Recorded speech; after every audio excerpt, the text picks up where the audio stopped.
It's time to focus on today's educational issues.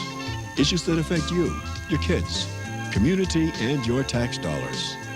Topics like violence, legislation, special needs, the gifted, curriculum, technology, the parent's role, building self-esteem, and minorities' needs. How do we deal with substance abuse, AIDS, sports, and very importantly, funding? Welcome to School Talk. I'm Nadja Varney, your host. At a time when schools are highly focused on high achievement on high-stakes tests, can children's museums maximize learning for children? Should they be expected to do so? Aren't children's museums just a place for creativity and lots of play? Well, today I'm going to be talking with two in-the-field experts. The director of the Providence, Rhode Island Children's Museum, Janice O'Donnell, and the director of the Children's Museum in Easton, Massachusetts. Welcome.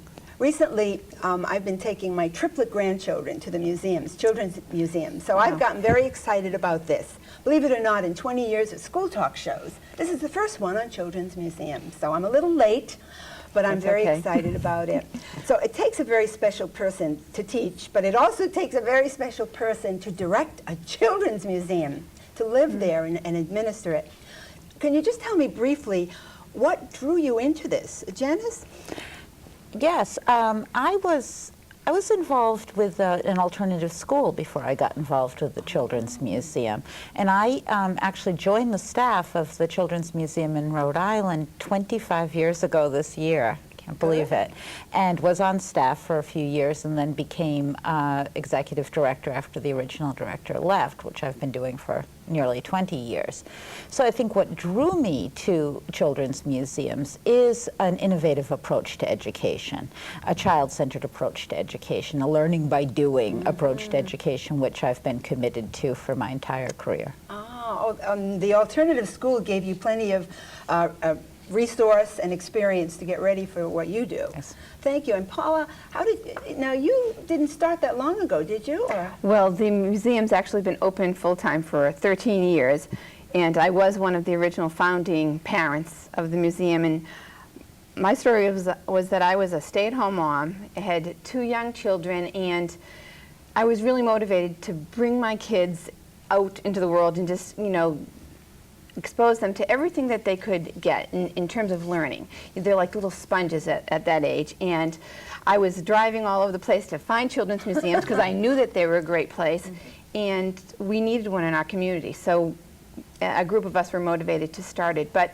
I think beyond that, I had experiences as a child where my parents always took me to museums. So I had great memories of the Museum of Fine Arts or science museums. And I learned so much, and I wanted my children to have that, and I wanted other children to have that. I recognize the value of that. Well, amazing evolution. Yours in a little town and yours in a city, different beginnings. But I think the evolution of museums obviously happens in different ways. But I was interested in something I think you said, Janice, some time ago, that you saw some ties with the development of the Children's Museum and educational and social reform movements. Absolutely. Would you speak a little about that? Yes, I'm happy to. And actually, Paula's museum in Easton and the one in Providence had very similar beginnings. And it's a common beginning where a group of concerned citizens, teachers and parents say, hey, our town needs one of these, and very, very similar. But, and that's been happening in this children's museum movement that began in the 70s and it continues on today. But before we go there, roll back to the first children's museums that opened 100 years ago. Brooklyn in 1899 and Boston in 1920, I believe, Indianapolis. However, there was a difference from the way you picture a children's museum now. Those children's museums were very much like traditional museums, things in cases. Don't touch. Don't touch too much. They'd bring out teaching collections. They were collections-based, just like traditional museums are. Collections-based, and they'd bring out teaching collections that children could explore with a teacher. But Boston's Children's Museum, for example, started out as a resource center for teachers, and that's still a very important part of their mission. That was going on at the same time as there were the social reform movements, because there was such an insurgent of people from the countryside and from other countries into the cities. It was the industrial age, and what were we going to do with these children? How were we going to enculturate them, basically? And that's museums' jobs, in a way. A traditional job is to share the culture. So you can really see how the Children's Museum started at the same time in the 60s, when there was a lot of educational reform going on in the schools, and also you'll remember the Sputnik scare, and oh my goodness, our kids don't know science, and what are we going to do about that? The Russians are beating us. And so science museums became more of a force. And science museums, of course, don't rely as much on collections. To some extent they do, but they are much more experience-based than a traditional natural history museum or art museum. So that was a change in museums that paralleled what was going on in education. You also began to get educational reform with the open classroom and the learning by doing, that kind of thing. I can tell that you were there, because I was there on the other side in the schools, going through this, what I call, it's Mary in a new dress, because good teaching and good learning has always been the same. You can get books from the 40s and 50s, 60s, the things you mentioned just before you described this evolution. But times have changed, as you've indicated. That was a wonderful summary. I mean, I don't mean to cut you off, but I think you came to the place where the big leap happened in the 60s, 70s, and since the 80s, 90s till today, I'm assuming. So times have changed. So either of you, how important now, they had different levels of importance back then, how important are museums in this new global economic, technology-driven age? Well, I think that they're very important, obviously, and especially with the standard-based, curriculums and the testing in the schools. I think that we've found also, and this is one of my more passionate beliefs, is that what happens in children's museums is really social and family-based learning, which is different than happens in other settings. So that what we can offer children is an opportunity to learn together with other children and also with the adults in their lives. That I think is something that we can offer that isn't offered in, as I said, other settings, as well as the opportunity to learn with all of their senses, depending on their abilities and their particular learning styles. Well, I'm glad you mentioned that. I'm going to come more to learning styles in a minute, but I'm thinking now about how things have changed. I'm wondering if you could encapsulate, just so that we have it right out there, how you see your mission. Because you've said several things now. We're hearing maybe each museum has a slightly different mission based on its population or whatever. But this is hard to do, I know, to capsulize a mission. But could you tell us what? No, I can definitely yeah, I can. And actually, children's museums have very similar missions. Ours is to inspire learning through active play and participation. That's how we phrase it. It may be phrased differently at other children's museums, but basically the key element of children's museums is that they're for children, and that they believe in learning by doing, and they give children a chance to explore and be in charge of their own learning, and as Paula said, to learn with their families and other grown-ups around them. Now, when you said to inspire learning, is that how you... That's interesting, to inspire learning through the experiences at the museum. Exactly. And that's so important to me as a teacher, too, because teachers don't actually teach. We lead children so that they learn.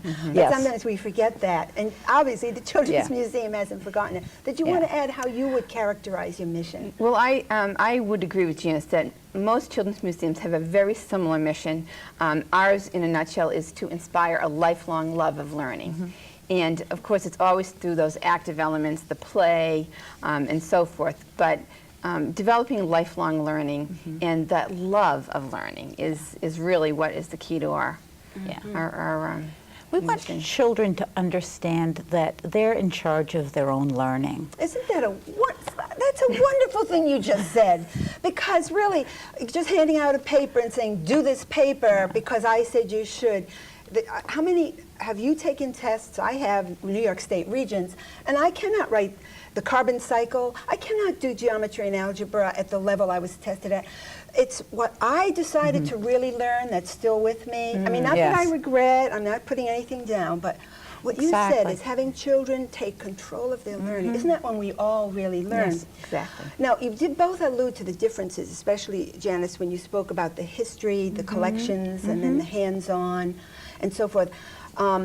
Are there any other major differences of how children's museums have changed just in the last, you know, maybe 20, you've been around now, 20, 25 years. Do you see an evolution or change, any major changes? What's different?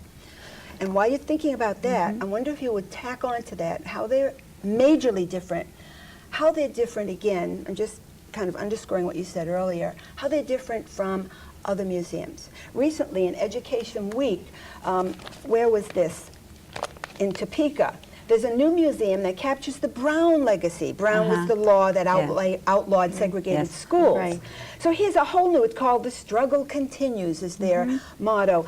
So there are all kinds. How is the museum a little different today, and how is it different from these other museums, the Holocaust, the Science Museum that you've referred to? Children's museums have changed traditional museums, actually. Absolutely.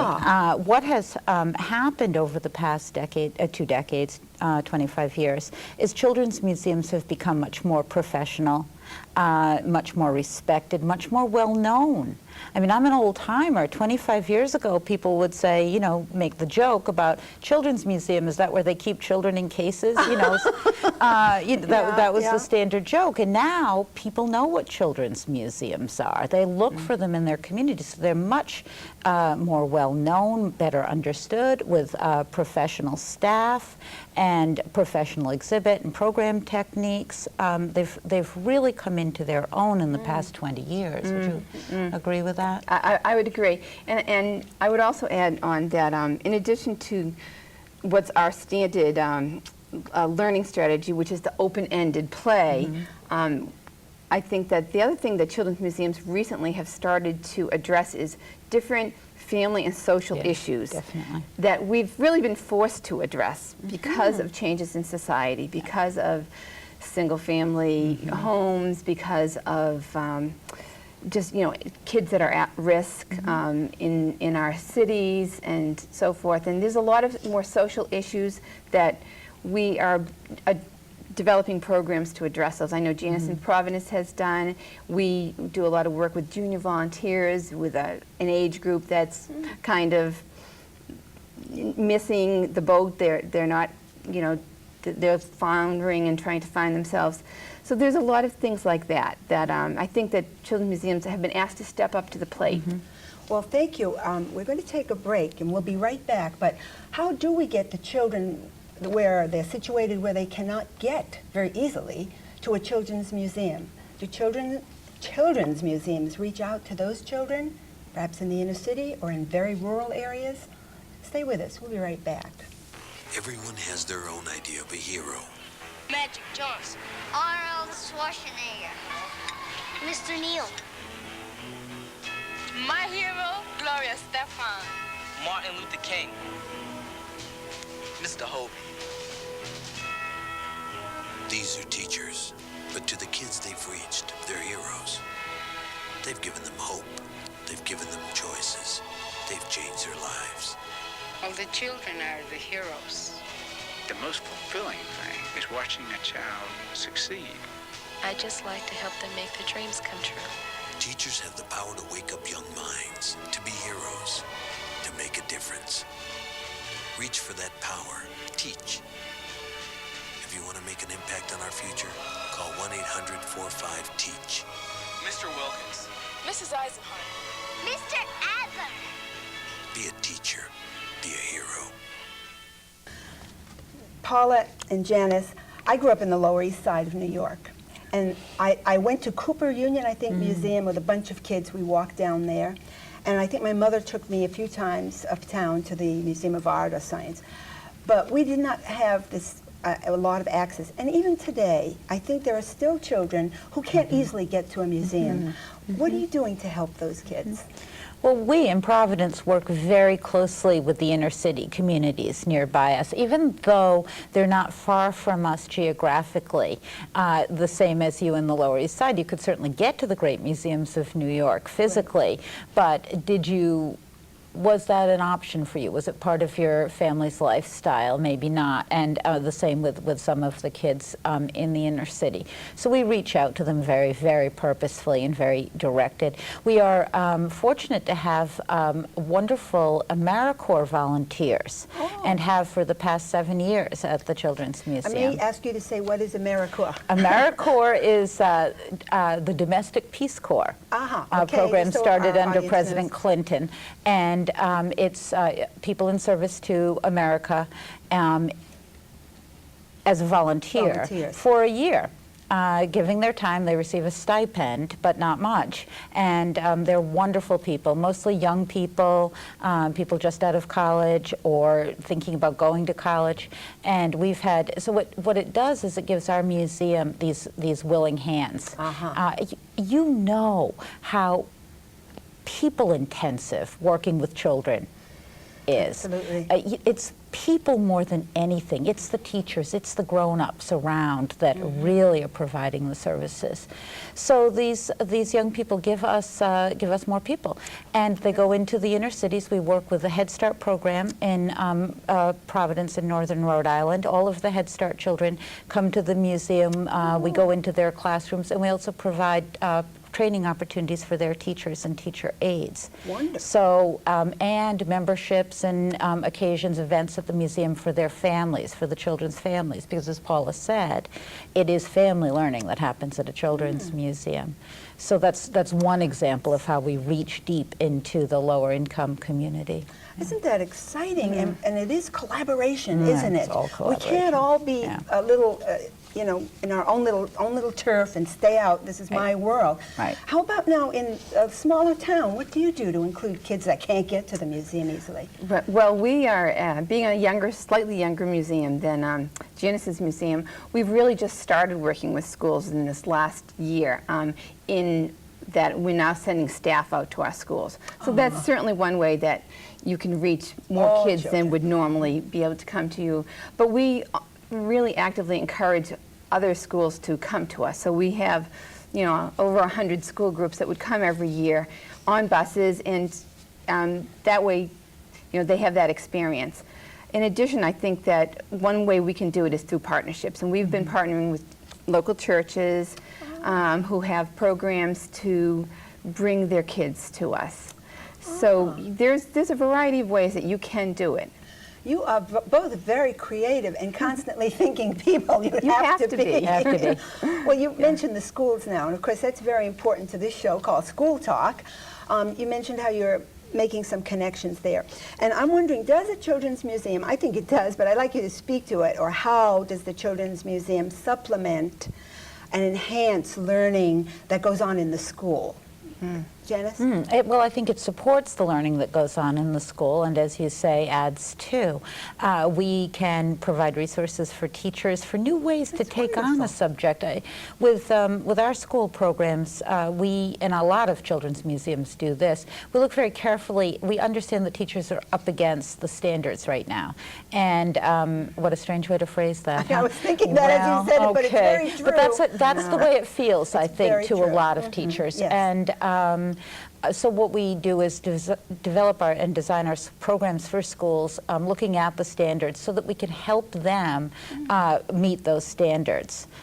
In creative ways. In creative ways. Oh, that's wonderful, because as I mentioned to you, I used to do teacher workshops, and to me that is the clue, as you said, the people around the children. Yes. That's so excellent. Did you want to add to that? Well, I just wanted to say that I think what happens in schools a lot of times is the learning is based on a couple of specific types of what is Howard Gardner has identified as intelligences, either linguistic or mathematical. And the skill that Children's Museums brings is that we can address some of those other types of, you know, modes of learning, be it musical or, you know, bodily or whatever. And we can help the teachers incorporate those into their curriculum, or we can do that when the kids come to us. So I think that we're a supplement. That is so exciting. I do workshops on learning styles and modalities.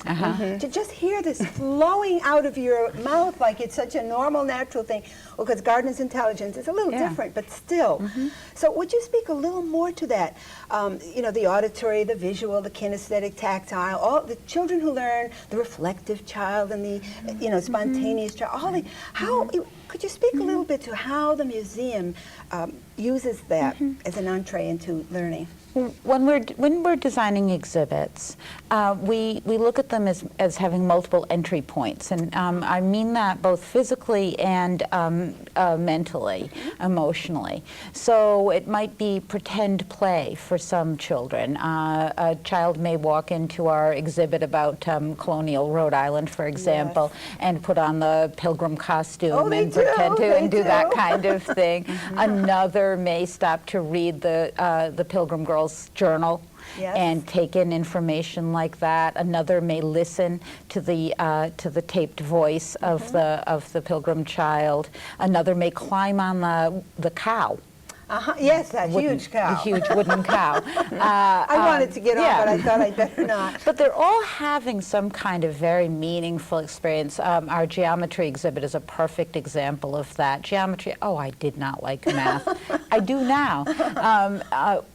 I came to geometry with through the words. It's so one of the things we talk about in our geometry exhibit, besides having the opportunity to manipulate all kinds of blocks and shapes and things like that, we also talk about the secret language of shapes.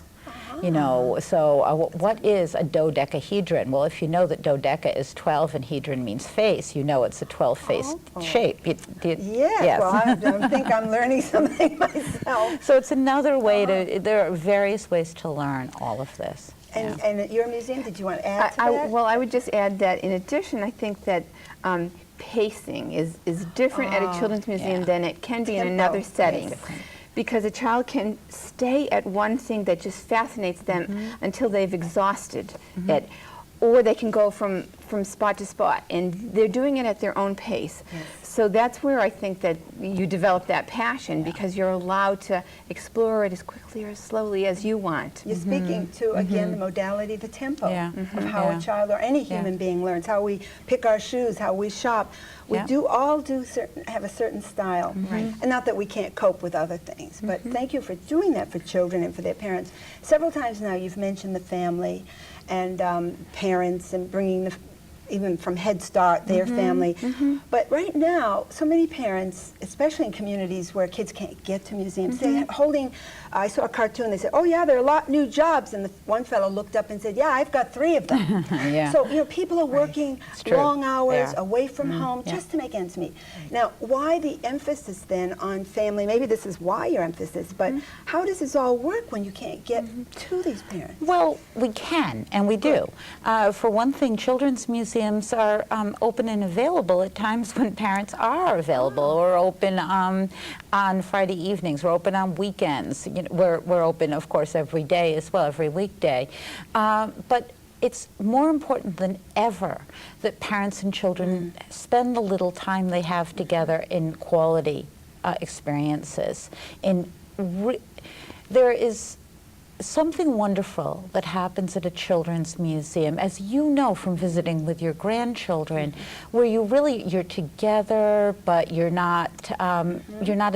both involved in different aspects. I love the, hey, Nani, come here, look at this, that I get from my grandchildren, or the cries, hey, Dad, look, or hey, Billy, come on over here. You know, that sort of sharing of excitement in learning that happens so easily at children's museums, and not often enough outside them. Intergenerationally, and also I notice at the museum, children who normally wouldn't be in the same neighborhood even. They just totally different backgrounds, races, and so forth, ethnic groups, and they're all splashing in the water, and they're suddenly building something together. Yes, exactly. So it works on a number of levels. Yes. Did you want to speak, because you're very interested in the family and the community? I am, and I have to say one thing, that I have my museum moments, that I love the fact that I've been told that one of this parent's her children's first words was museum. Ah, wonderful. Because- Not Dada? Right, but it was museum. And they were so excited about going to the museum all the time that they were inspired. That was their first word, and I love that.